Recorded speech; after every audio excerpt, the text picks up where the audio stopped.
You think you know Jim Rockford's iconic gold Firebird? Think again. Behind that unassuming exterior lies a Hollywood deception involving secret engines, misplaced license plates, microphone surgery, and a star's stubborn refusal to drive an ugly car. From backwards numbers to hidden paint secrets borrowed from Cadillacs, this TV legend hides more tricks than Rockford himself. Here are 15 weird facts you didn't know about the Rockford Files Pontiac Firebird Esprit. Fact 1. The Esprit was actually a secret formula. When viewers tuned in to watch Jim Rockford cruise around Los Angeles in his gold Pontiac Firebird, they thought they were seeing a modest, budget-friendly car that matched the character's down-on-his-luck lifestyle. After all, the badges on the car clearly read Esprit, which was Pontiac's mid-level trim designed for people who wanted a nice-looking car without breaking the bank.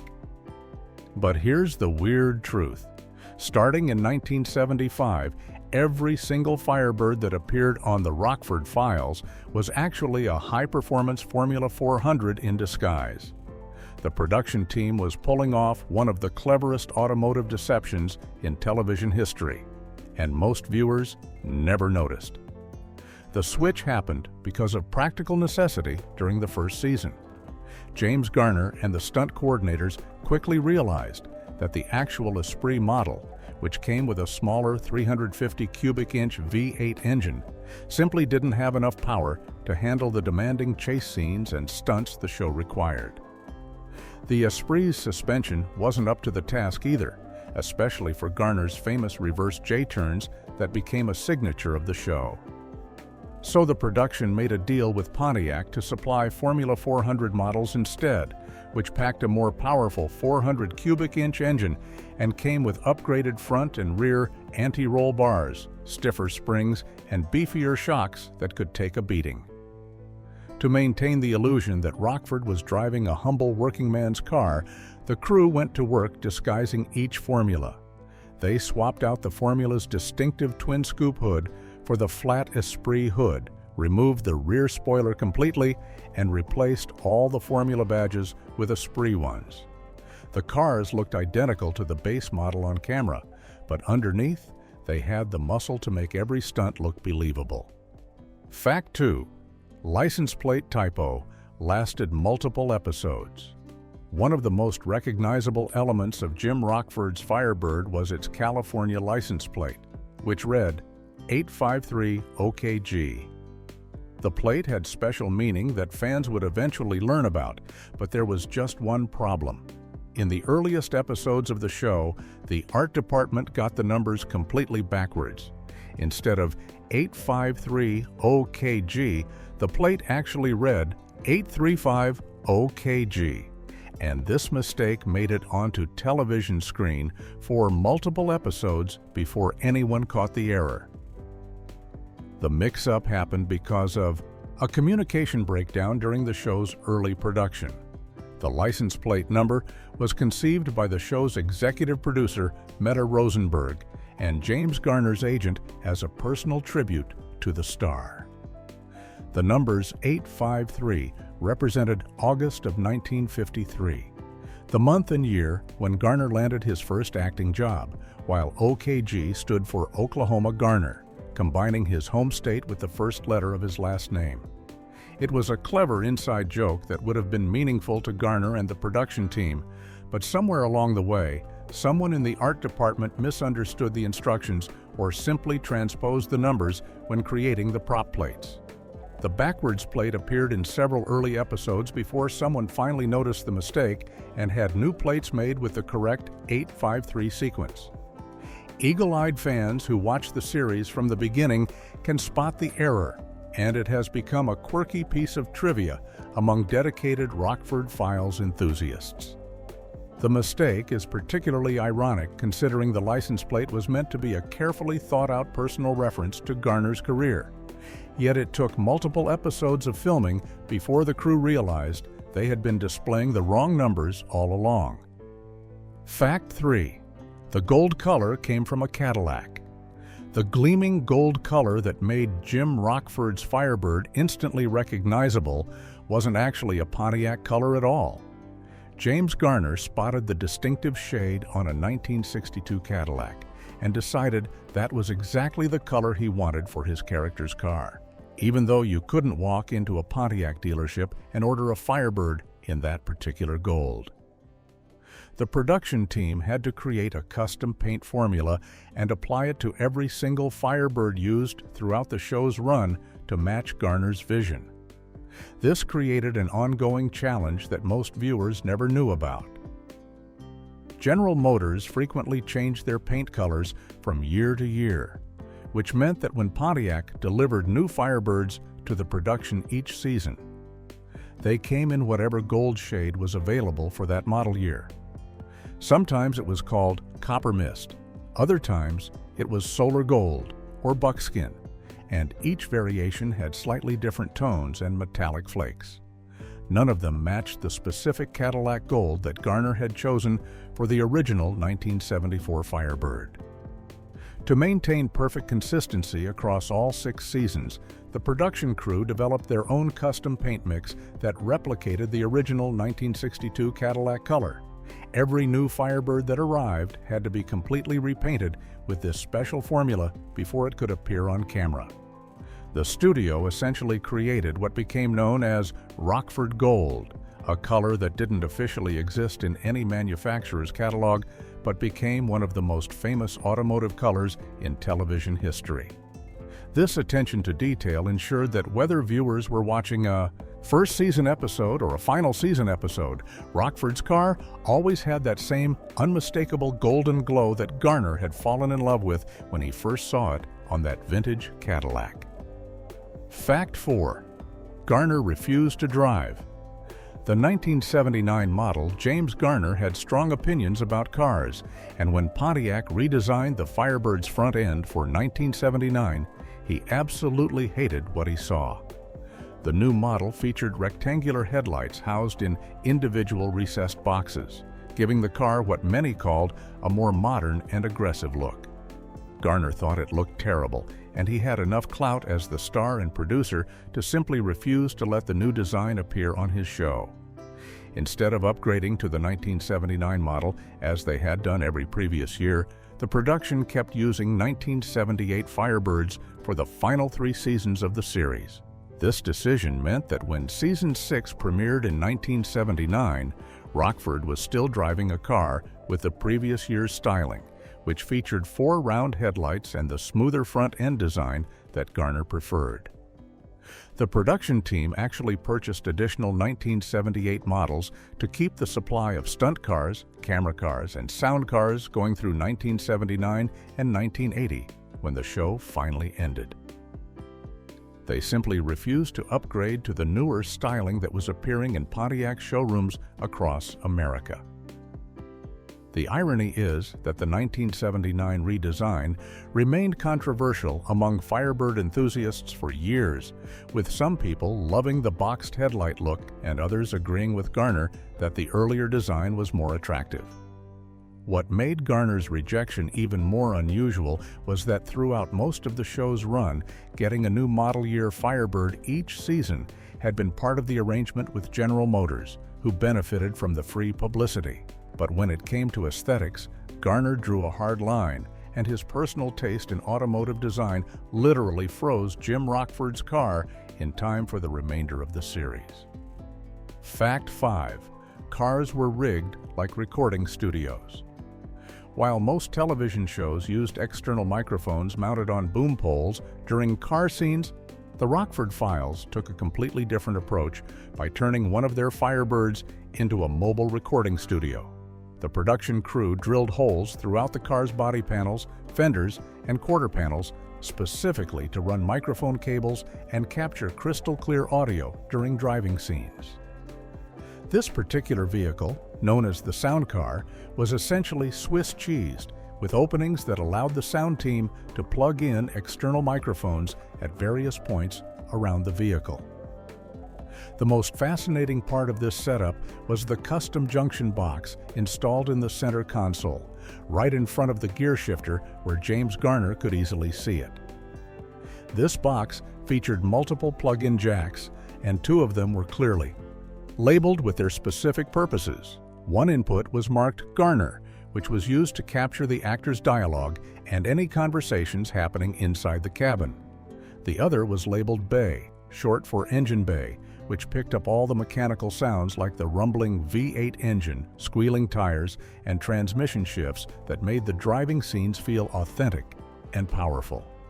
The sound car also had wiring running throughout the interior and exterior to support this elaborate audio setup, along with connections for external electrical power that could run cameras and lighting equipment inside the cabin during filming. If you watch episodes carefully and use freeze frame, you can sometimes spot microphones that accidentally made it into the shot, though on the curved glass television screens of the 1970s, these brief glimpses usually went by too fast for viewers to notice. The holes drilled for the microphone cables were permanent modifications that remained in the car even after filming ended. Fact 6. 3 cars per season got destroyed. General Motors knew exactly what they were getting into when they agreed to supply cars for the Rockford Files. Every single season, Pontiac delivered 3 brand-new Firebirds to the production through a company called Vista Group, which handled product placement for GM. The automaker understood that these weren't going to be gently used promotional vehicles that would be returned in pristine condition at the end of filming. Instead, they were essentially sacrificial lambs that would be beaten, crashed, and abused in the name of entertainment. Each of the 3 cars served a specific purpose on set. The camera car was rigged with special mounting equipment to hold filming gear and was used for shots where cameras needed to be attached to the vehicle itself. The sound car had all the microphone systems and recording equipment built into it for capturing clean audio during driving scenes. Then there was the stunt car, which took the worst punishment of all, being used for dangerous maneuvers, chase sequences, and the inevitable crashes that came with action-heavy episodes. The arrangement worked out well for both sides, even though it was expensive. Pontiac got valuable television exposure every week as millions of viewers watched Jim Rockford drive their product, which actually led to increased Firebird sales during the show's run. The production got a steady supply of fresh vehicles that could handle the demanding physical requirements of an action-oriented detective show. By the time each season wrapped, the cars were usually in rough shape, with the stunt cars often being completely totaled. Many of these Firebirds were then sold off as used vehicles or simply scrapped, though a few lucky examples survived and eventually became valuable collector's items decades later. Fact 7. Garner's injuries canceled the show. James Garner's insistence on doing his own stunts came with a devastating physical price that ultimately ended the Rockford Files. For 5 consecutive years, Garner had to undergo knee surgery during every hiatus between seasons, which meant he was constantly recovering from operations while trying to film one of the most physically demanding shows on television. The 3-month break between seasons simply wasn't enough time for his knees to heal properly, and since Rockford appeared in 95% of every episode, Garner spent most of his time on his feet running, jumping, fighting, and performing dangerous car maneuvers. The injuries started piling up early in the show's run. Garner had an old knee injury from his National Guard days that was aggravated by all the constant jumping, rolling, and physical action required for his character. He wore knee pads during fight scenes to protect himself, but the damage kept accumulating season after season. During one episode, he rolled over on pavement during a shooting scene and banged his knee so badly that he had to continue filming with ice packs and pain medication, but he refused to stop working. By late 1979, Garner's body finally gave out completely. In addition to his chronic knee problems and severe back pain, he developed a bleeding ulcer from the stress and physical toll of the grueling production schedule. His doctors ordered him to take immediate time off, and NBC had no choice but to cancel the show in the middle of season 6. The Rockford Files ended abruptly in January of 1980, not because of poor ratings or creative exhaustion, but simply because the star's body could no longer handle the punishment he had been putting it through for 6 straight years. Fact 8. The answering machine messages came from desperate crew. One of the most beloved features of the Rockford Files was the opening of each episode, which always showed someone leaving a message on Jim Rockford's answering machine.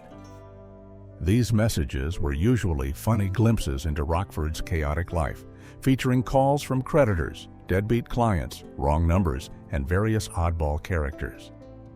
The problem was that over the show's 6 seasons, the writers had to create 122 completely different messages, and coming up with that many unique and entertaining gags turned out to be far more difficult than anyone anticipated. At first, the show's professional writers handled the task of creating these answering machine messages, treating them as clever little standalone jokes that gave viewers insight into Rockford's character and lifestyle. But as the seasons rolled on and the episodes piled up, even the talented writing staff started running out of fresh ideas. They had already done messages about bounced checks, overdue bills, angry ex-girlfriends, confused telemarketers, and just about every other scenario they could think of. The pressure to create something new and funny for every single episode became overwhelming. The production team eventually made an unusual decision and opened up the creative process to everyone working on the show. They started soliciting suggestions from staff members and crew, basically asking anyone who had a funny idea for an answering machine message to pitch it. Camera operators, lighting technicians, production assistants, and other behind-the-scenes workers suddenly found themselves contributing comedy material to a primetime television show. This democratic approach helped keep the messages fresh throughout the entire run of the series, though it also revealed just how challenging it was to maintain one of the show's signature elements across so many episodes. Fact 9. One car sold for over $115,000. When the 1978 Firebird formula rolled off the assembly line, it had a factory sticker price of less than $4,000, which made it an affordable performance car for average Americans. But when that same car crossed the auction block at Barrett-Jackson in Scottsdale, Arizona in January of 2019, it sold for $115,000, including the buyer's premium. The reason for this astronomical price increase had nothing to do with the car's mechanical condition and everything to do with its Hollywood pedigree as one of the actual screen-used Firebirds from the Rockford Files. This particular car was the sound car used during filming from 1978 until the show ended in 1980, which meant it was the vehicle used for close-up driving shots where audio quality was crucial. After production wrapped, James Garner himself purchased this Firebird and drove it as his personal car until May of 1981, adding another layer of celebrity provenance that made collectors' hearts race. The car eventually changed hands several times over the decades before landing with Hollywood car expert Steve Reich, who commissioned a complete frame-off restoration by noted Pontiac specialist Mike Flaherty. The restoration brought the car back to exactly how it looked when it was set ready for filming, complete with all the original production equipment like the microphone junction box in the console and the holes drilled for recording wiring. The car came with extensive documentation proving its authenticity, including the original dealer invoice showing delivery to Pontiac Motor Division and a letter from Garner's production company confirming it was used during filming. The final hammer price of $115,000 represented nearly 30 times what someone paid for the car new. Fact 10. Only one car had power windows. Out of all the Firebirds that appeared on the Rockford Files throughout its 6-season run, only one came equipped with factory-installed power windows and an AM/FM radio. And it just happened to be the car that James Garner chose to keep for himself when filming Wrapped. This 1978 sound car was special from the moment it was built, having been ordered with options that none of the other production vehicles received, making it stand out as the most luxurious Rockford Firebird ever used on the show. The decision to equip this particular car with power windows and a better radio wasn't just random luck or coincidence. As the sound car, It was used extensively for close-up shots where Garner spent long hours sitting in the driver's seat during filming, so having these comfort features made practical sense for the star who was already dealing with chronic pain from doing his own stunts. While the other Firebirds made do with manual crank windows and basic AM radios, this one had the kind of conveniences that made it more pleasant to work in during those extended shooting days. When the series ended, and it came time to dispose of the production vehicles, Garner exercised his right to purchase one of the cars rather than letting it go back to Pontiac or get sold off to a random buyer. He specifically chose the Sound car, which he then drove as his personal vehicle until May of 1981. The fact that it had power windows and an upgraded stereo system probably made it more appealing as a daily driver compared to the stripped-down versions that were used for stunts and camera work, which were more utilitarian and less comfortable for regular use.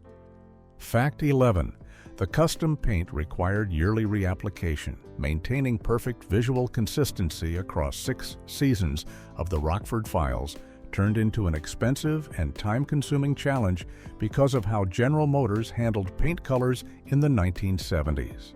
The automaker had a habit of changing their color offerings every model year, which meant that the gold shade available on a 1975 Firebird was different from the gold on a 1976, and both were different from 1977 and 1978. This created a major headache for the production team, who needed every single Firebird to look exactly the same on camera, so viewers wouldn't notice they were watching different cars. When Pontiac delivered 3 brand new Firebirds at the start of each season, they arrived painted in whatever gold color was part of that year's standard palette. One year it might be called Copper Mist, another year Solar Gold, and yet another Buckskin Metallic. And each variation had its own distinct tone, metallic flake pattern, and finish that made it noticeably different from the others. Since the show needed to create the illusion that Jim Rockford was driving the same car year after year, having obviously different shades of gold showing up from season to season would have broken that continuity. The solution was labor-intensive but necessary. The production crew developed their own custom paint formula that exactly matched the original color from the 1974 Firebird, and then they completely repainted every new car that arrived with this special mix before it could appear on screen. This meant that 3 brand new vehicles with factory-fresh paint jobs had to go straight to the paint shop for a complete respray every single season, adding significant cost and preparation time to the production schedule, but ensuring that Rockford's Firebird always maintained its signature golden appearance. Fact 12. Microphone plugs were visible on screen.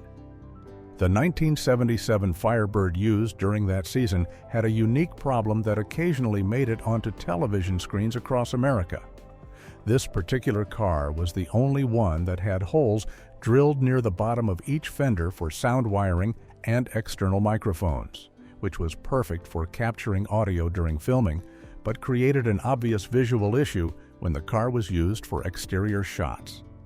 The production team's solution was to fill these holes with painted plugs that matched the gold color of the car, but the plugs didn't always blend in as well as they hoped. According to stunt coordinators who worked on the show, this was the only Firebird that was rigged in this specific way with fender-mounted microphone ports, making it easier to identify in certain episodes. When the car was being used as a sound vehicle for interior dialogue scenes, the crew would remove the plugs and insert the actual microphone connections. But when they needed to film exterior shots showing the outside of the car, they would quickly pop the painted plugs back in to cover the holes and make the fenders look normal. The problem was that these plugs were clearly visible if you knew what to look for, and eagle-eyed viewers who watched carefully could spot them in several 1977 episodes. 2 specific episodes where the plugs are most noticeable are Quickie Nirvana and Requiem of a Funny Box, where the painted covers can be seen on the car's fenders during certain camera angles. On the curved glass television sets that most people watched in the 70s, these small details usually went by unnoticed, but modern viewers watching on high-definition screens can easily spot this quirky production detail that reveals the behind-the-scenes audio engineering. Fact 13. The license plate was a career Easter egg. The license plate on Jim Rockford's Firebird wasn't just a random combination of numbers and letters that the props department came up with. The plate number 853OKG was actually a deeply personal tribute to James Garner's career that was conceived by his agent and the show's executive producer, Meta Rosenberg. Every time the car appeared on screen, it was carrying a hidden message that celebrated the exact moment when Garner's life in Hollywood began. The numbers 853 represented August of 1953, which was the month and year when Garner landed his very first acting job and started down the path that would eventually make him a television legend. This was a pivotal moment in his life, marking his transition from his previous work into the entertainment industry that would define his career for the next several decades. The letters OKG stood for Oklahoma Garner, combining the state where he was born and raised with the first letter of his last name. What makes this even more interesting is that Garner himself later admitted in his autobiography that while he believed the letters stood for Oklahoma Garner, he actually didn't know the origin or meaning of the number 853. The tribute was created by others on the production team, and the full explanation apparently was never clearly communicated to him, even though he drove past that license plate in nearly every scene for 6 seasons. It became one of the most recognizable license plates in television history, and fans of the show who learned the meaning behind it appreciated this subtle way of honoring the star's journey from his first acting role to becoming the face of one of the most beloved detective series ever made. Fact 14. Wrong year cars appear in chase scenes. If you watch the Rockford Files carefully and know your Firebirds, you'll notice something strange happening during many of the chase scenes and action sequences. The car that Jim Rockford drives at the beginning of an episode might have 4 round headlights from the 1977 or 78 model years, but then suddenly switched to the dual headlight design from 1974 through 76 during a high-speed pursuit or stunt. These continuity errors happened all the time, and they were completely intentional on the part of the production team.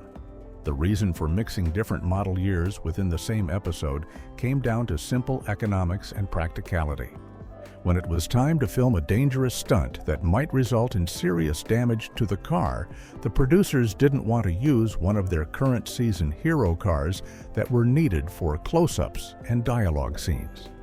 Instead, they would pull out older Firebirds from previous seasons, or even buy used ones that matched the general color and style, and sacrifice those vehicles for the risky maneuvers. These expendable cars were usually in rougher condition anyway, so nobody felt bad about crashing them or putting them through punishment that would make them unusable for future filming. For most viewers watching on their home televisions in the 70s, these switches happened so fast during action sequences that nobody really noticed or cared. The cars were all gold Firebirds with tan interiors, and that was close enough for the average audience member. But hardcore Firebird enthusiasts and dedicated fans of the show can easily spot when Rockford's car magically transforms from one model year to another mid-episode, revealing the behind-the-scenes reality of television production, where budget and vehicle availability often trumped perfect visual consistency. Fact 15. One car was raffled off by Coca-Cola. After the Rockford Files ended and James Garner finished driving his personal 1978 Firebird Formula around Los Angeles, the car took one of the strangest journeys of any vehicle in television history. Garner sold the car to a local television station called WGGT, which was Channel 48 in Greensboro, North Carolina.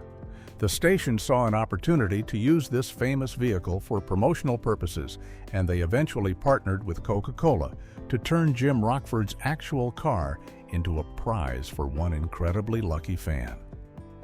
On March 3, 1982, Coca-Cola held a special raffle event at a Circuit City electronics store, and the grand prize was none other than the gold Firebird that had been driven by both the fictional detective and the real-life star who played him. To make the occasion even more memorable, they brought in NASCAR legend Richard Petty, known as the King of Stock Car Racing, to personally present the car to whoever won the drawing. The scene must have been surreal, with one of the most famous race car drivers in America handing over the keys to one of the most famous television cars in America. The winner of that raffle suddenly became the owner of a genuine piece of Hollywood history, a car that had been on television screens across the country every week for years and had been personally owned by James Garner himself. The vehicle came with a letter from Garner's production company that authenticated it as an actual screen-used Firebird Formula 400 that was driven during filming of the Rockford Files. This unusual path from Hollywood production to television station promotional tool to Coca-Cola raffle prize represents one of the more unexpected afterlives for any famous movie or television vehicle, or television vehicle, or television vehicle, or television vehicle.